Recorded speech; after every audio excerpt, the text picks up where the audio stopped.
Hello friends, आप सभी का स्वागत है हमारे यूट्यूब चैनल विजार्ड क्लासेस पर। हम लोग एनसीईआरटी किताब को पढ़ रहे थे, तो कल हम लोगों ने पार्ट 1 किया था, आज उसी का पार्ट 2 है। ठीक है, तो चैप्टर का नाम जो था वो था मैटर इन आवर सराउंडिंग्स, हमारे आसपास के पदार्थ। तो उसी का आगे का भाग है। देखिए, इस टॉपिक का नाम है, अभी जो पढ़ने वाले हैं वो है पदार्थ के कणों के अभिलाक्षणिक गुण। ठीक है, पदार्थ के कणों के अभिलाक्षणिक गुण। पदार्थ के कणों के बीच रिक्त स्थान होता है। ओके, पदार्थ के कणों के बीच रिक्त स्थान होता है। क्रियाकलाप 1.1 और 1.2 में नमक, शर्करा, डेटॉल या पोटासियम परमैंगनेट के कण समान रूप से पानी में वितरित हो गए। इसी प्रकार जब हम चाय, कॉफी या नींबू पानी बनाते हैं तो एक पदार्थ के कण दूसरे पदार्थ के कणों के रिक्त स्थानों में समावेशित हो जाते हैं। ओके, जब हम चाय, कॉफी या फिर नींबू पानी बनाते हैं तो एक पदार्थ के कण जो हैं दूसरे पदार्थ के कणों के रिक्त स्थानों में समावेशित हो जाते हैं। यह दर्शाता है कि पदार्थ के कणों के बीच पर्याप्त रिक्त स्थान होता है। ओके, यह दर्शाता है कि पदार्थ के कणों के बीच पर्याप्त रिक्त स्थान होता है। अब है पदार्थ के कण निरंतर गतिशील होते हैं। पदार्थ के कण जो हैं निरंतर गतिशील होते हैं। ये एक क्रियाकलाप है, उस क्रियाकलाप उस एक्टिविटी के द्वारा इस चीज को बताया गया है कि पदार्थ के कण निरंतर गतिशील होते हैं। तो क्रियाकलाप 1.3 यह है कि अपनी कक्षा के किसी कोनों में एक बुझी हुई अगरबत्ती रख दें। ठीक है, अपनी कक्षा के किसी कोने में एक बुझी हुई अगरबत्ती रख दें। इसकी सुगंध लेने के लिए आपको इसके कितने समीप जाना पड़ता है। अब अगरबत्ती जला दें, फिर क्या होता है, क्या दूर से ही इसकी सुगंध आपको मिलती है? अपने प्रेक्षण को नोट करें। ठीक है, अब है एक्टिविटी 1.4। ये क्या बोलता है? ये बोलता है कि जल से भरे 2 गिलास या 2 बीकर लें। जल से भरे 2 गिलास या 2 बीकर लें। पहले बीकर के एक सिरे पर सावधानी से एक बूंद लाल या नीली स्याही डाल दें और दूसरे में शहद डाल दें। इनको अपने घर में या कक्षा के कोने में रख दें। अपने प्रेक्षण को नोट करें। स्याही की बूंद डालने के तुरंत बाद आपने क्या देखा? शहद की बूंद डालने के तुरंत बाद आपने क्या देखा? स्याही का रंग पूरे जल में एक समान रूप से फैलाने में कितने दिन या कितने घंटे लगते हैं?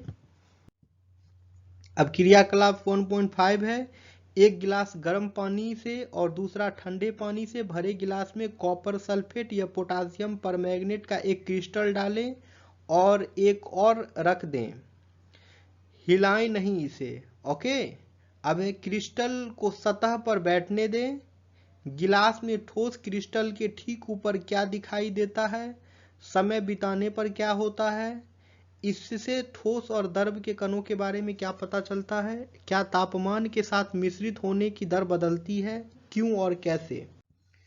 तो ये जो हम लोग ने 3 क्रियाकलाप किए, 3 एक्टिविटी किए, 1.3, 1.4 और 1.5। तो उपरोक्त तीनों क्रियाकलापों से हम निम्नलिखित निष्कर्ष निकाल सकते हैं कि पदार्थ के कण जो हैं निरंतर गतिशील होते हैं। पदार्थ के कण निरंतर गतिशील होते हैं, अर्थात उनमें गतिज ऊर्जा होती है। पदार्थ के कण निरंतर गतिशील होते हैं, अर्थात उनमें गतिज ऊर्जा होती है। तापमान बढ़ने से कणों की गति तेज हो जाती है। इसलिए हम कह सकते हैं कि तापमान बढ़ने से कणों की गतिज ऊर्जा भी बढ़ जाती है। तापमान बढ़ने से कणों की गति तेज हो जाती है, इसलिए हम कह सकते हैं कि तापमान बढ़ने से कणों की गतिज ऊर्जा भी बढ़ जाती है। ओके, उपरोक्त तीनों क्रियाकलापों में हमने देखा कि पदार्थ के कण अपने आप ही एक दूसरे के साथ अंतः मिश्रित हो जाते हैं। ऐसा कणों के रिक्त स्थानों में समावेश के कारण होता है। दो विभिन्न पदार्थों के कणों का स्वतः मिलना ही विसरण कहलाता है। दो विभिन्न पदार्थों के कणों का स्वतः मिलना ही विसरण कहलाता है। हमें यह भी पता चलता है कि गर्म करने पर विसरण तेज हो जाता है, और हमें यह भी पता चलता है कि गर्म करने पर विसरण तेज हो जाता है। आखिर ऐसा क्यों होता है? तो आइए देखते हैं एक एक्टिविटी के रूप में। ठीक है, पदार्थ के कण एक दूसरे को आकर्षित करते हैं। पदार्थ के कण जो हैं एक दूसरे को आकर्षित करते हैं। क्रियाकलाप: इस खेल को एक मैदान में खेलें। आगे बताए गए ढंग से 4 समूह बनाकर मानव श्रृंखला बनाएं। पहला समूह ईद मिस्की नर्तकों की तरह एक दूसरे से पीछे से कसकर पकड़ ले। दूसरा समूह एक दूसरे का हाथ पकड़कर मानव श्रृंखला बना लें। तीसरा समूह केवल उंगली के सिरे से छूकर एक श्रृंखला बना ले। अब चौथा समूह उपरोक्त वर्णित तीनों मानव श्रृंखलाओं को तोड़कर छोटे समूहों में बांटने का प्रयास करें। किस समूहों को तोड़ना आसान था और क्यों? यदि हम प्रत्येक विद्यार्थी को पदार्थ का कण माने तो किस समूह में कणों ने एक दूसरे को सबसे अधिक बल से पकड़ रखा था? ठीक है, फिर एक एक्टिविटी है 1.7 क्रियाकलाप। इसमें क्या है कि एक लोहे की कील, एक चौक का टुकड़ा और एक रबर बैंड लें। इन पर हथौड़ा मारकर, काटकर या खींचकर उसे भंगुर करने का प्रयास करें। इन तीनों में से किसके कण अधिक बल से एक दूसरे से जुड़े हैं? और फिर एक एक्टिविटी है, एक थाली में जल लेकर उसे उंगली से काटने का प्रयास करें। क्या जल की सतह कटती है? जल की सतह न कटने का क्या कारण है? तो ये क्रियाकलाप थे। ओके, तो उपरोक्त तीनों क्रियाकलाप से जो है सुझाते हैं कि पदार्थ के कणों के बीच एक बल कार्य करता है।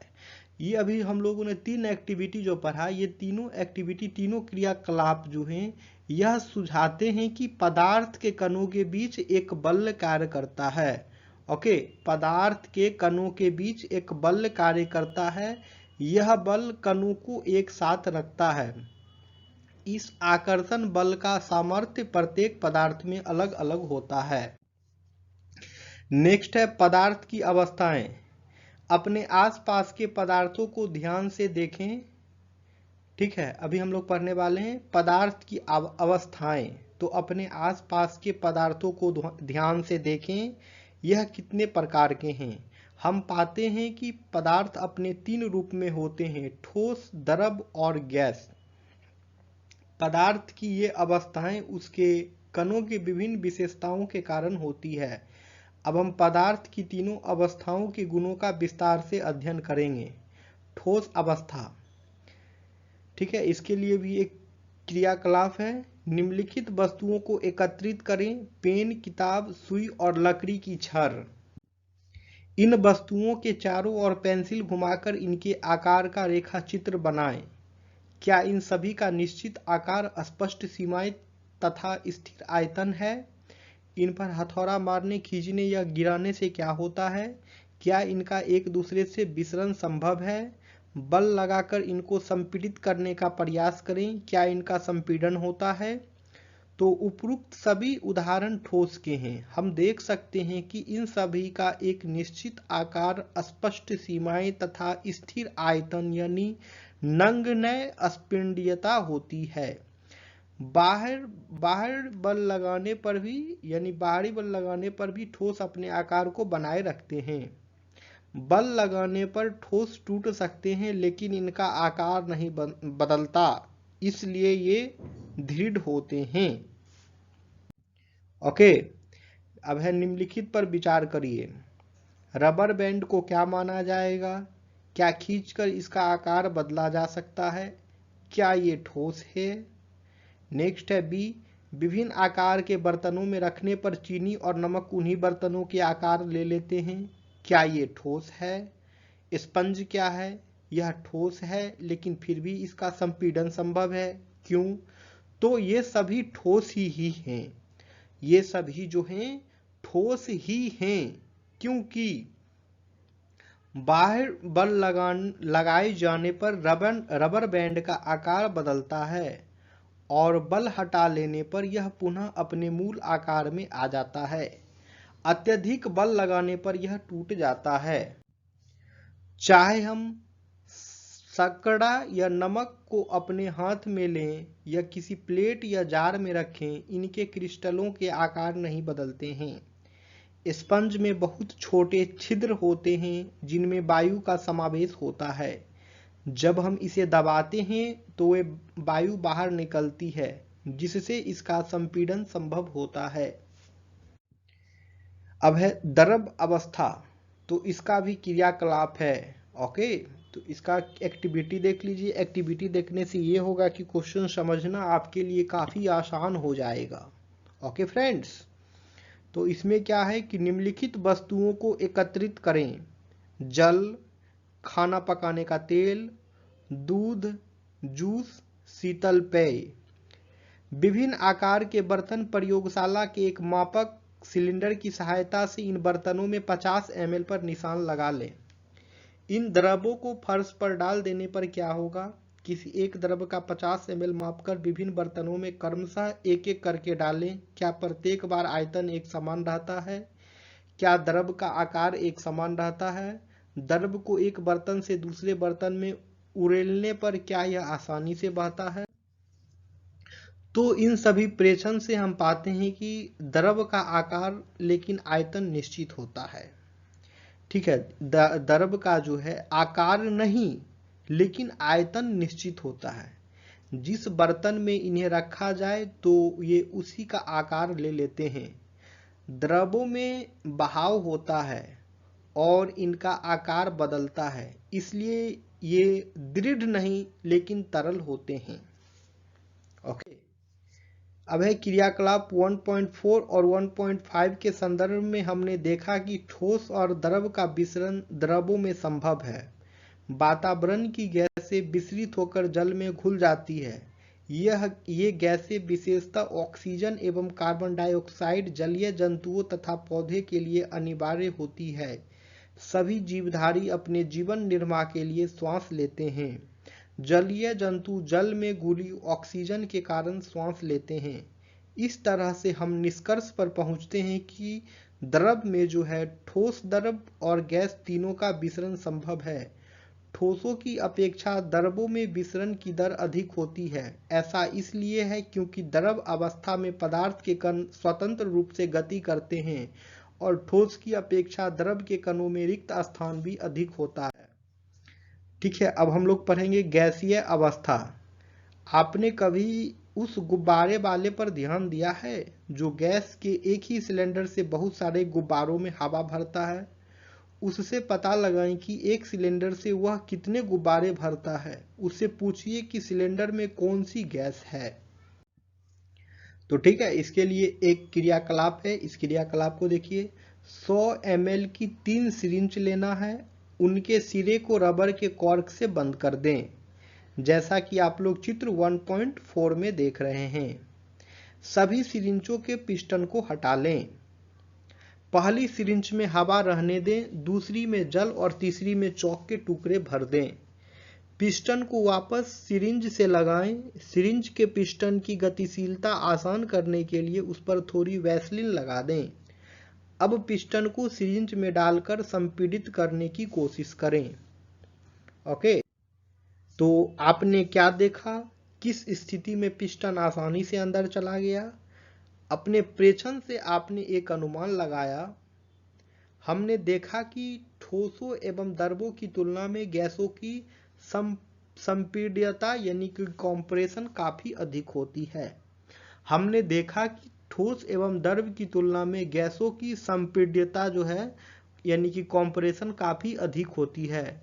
हमारे घरों में खाना बनाने में उपयोग की जाने वाली द्रवीकृत पेट्रोलियम गैस LPG या अस्पतालों में दिए जाने वाले ऑक्सीजन सिलेंडर में संपीड़ित गैस होती है। आजकल वाहनों में ईंधन के रूप में संपीड़ित प्राकृतिक गैस CNG का उपयोग होता है। संपीड्यता काफी अधिक होने के कारण गैस के अत्यधिक आयतन को एक कम आयतन वाले सिलेंडर में संपीड़ित किया जा सकता है। एवं आसानी से एक स्थान से दूसरे स्थान तक भेजा जा सकता है।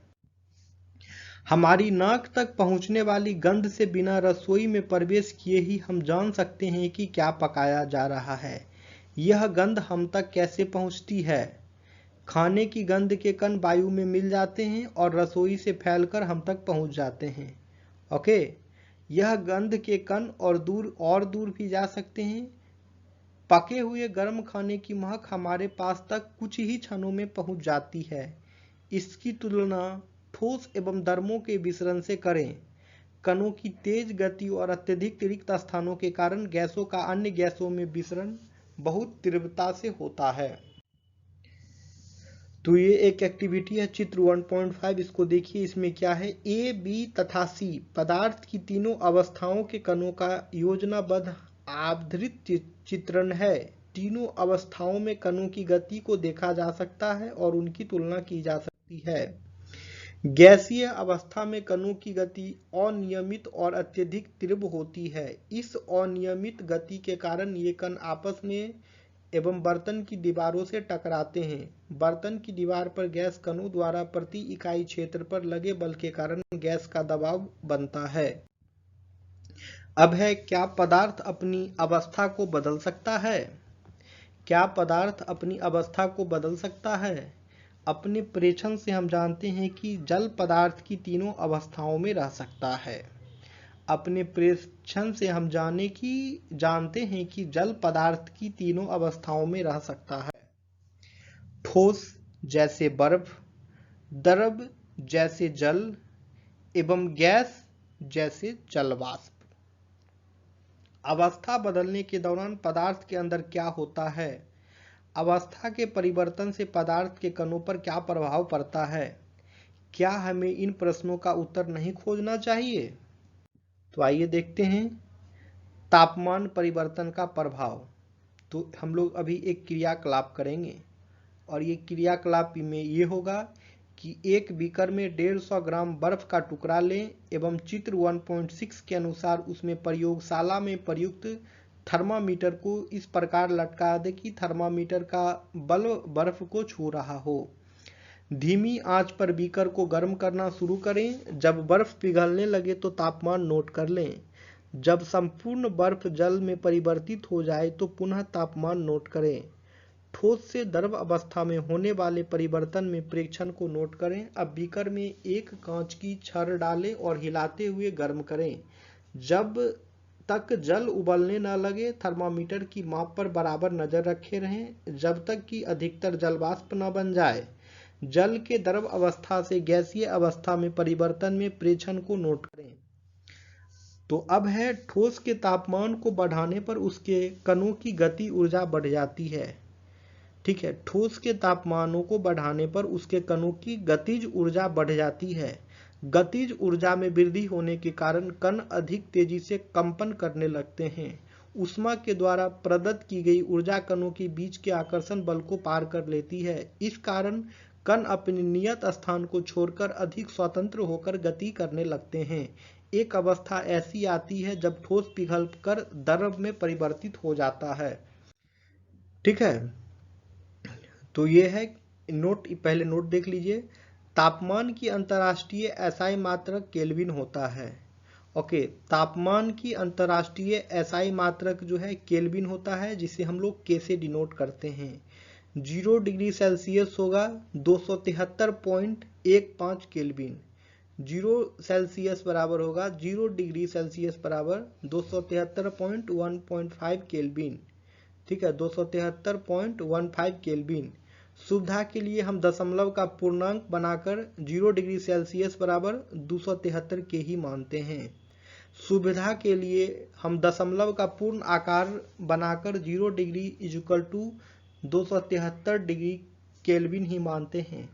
तापमान की माप केल्विन से सेल्सियस में बदलने के लिए हुए तापमान से 273 घटाना चाहिए और सेल्सियस से केल्विन में बदलने के लिए दिए हुए तापमान में 273 जोड़ देना चाहिए। ओके, तापमान की माप केल्विन से सेल्सियस में बदलने के लिए दिए हुए तापमान से 273 घटाना चाहिए और सेल्सियस से केल्विन में बदलने के लिए तापमान में जोर देना चाहिए। ओके, तो ये एक एक्टिविटी है, इसमें देखिए कि इसका सॉल्यूशन ही देख लेते हैं। न्यूनतम तापमान पर ठोस पिघलकर द्रव बन जाता है, वह इसका गलनांक कहलाता है। ओके, न्यूनतम तापमान पर जो है ठोस पिघलकर द्रव बन जाता है, वह इसका गलनांक कहलाता है। किसी ठोस का गलनांक उसके कणों के बीच के आकर्षण बल के सामर्थ्य को दर्शाता है। बर्फ का गलनांक 273.15 केल्विन होता है। गलने की प्रक्रिया यानी ठोस से द्रव अवस्था में परिवर्तन को संगलन भी कहते हैं। किसी ठोस के गलने की प्रक्रिया में तापमान समान रहता है, ऐसे में ऊष्मीय ऊर्जा कहा जाती है। ओके, तो गलने के प्रयोग की प्रक्रिया के दौरान आपने ध्यान दिया होगा कि गलनांक पर पहुंचने के बाद जब तक संपूर्ण बर्फ पिघल नहीं जाती, तापमान नहीं बदलता है। बीकर को ऊष्मा प्रदान करने के बावजूद भी ऐसा ही होता है। कणों को पारस्परिक आकर्षण बल को वशीभूत करके पदार्थ की अवस्था को बदलने में इस ऊष्मा का उपयोग होता है। चूंकि तापमान में बिना किसी तरह की वृद्धि दर्शाई इस ऊष्मीय ऊर्जा को बर्फ अवशोषित कर लेती है। यह माना जाता है कि यह बीकर में ली गई सामग्री में छुपी रहती है, जिसे गुप्त ऊष्मा कहते हैं। यहाँ गुप्त छुपा रहता है, जिसे गुप्त ऊष्मा कहते हैं। यहाँ गुप्त का अभिप्राय छुपी हुई से है। वायुमंडलीय दबाव पर 1 केजी ठोस को उसके गलनांक पर द्रव में बदलने के लिए जितनी ऊष्मीय ऊर्जा की आवश्यकता होती है, उसे संगलन की प्रसुप्त ऊष्मा कहते हैं।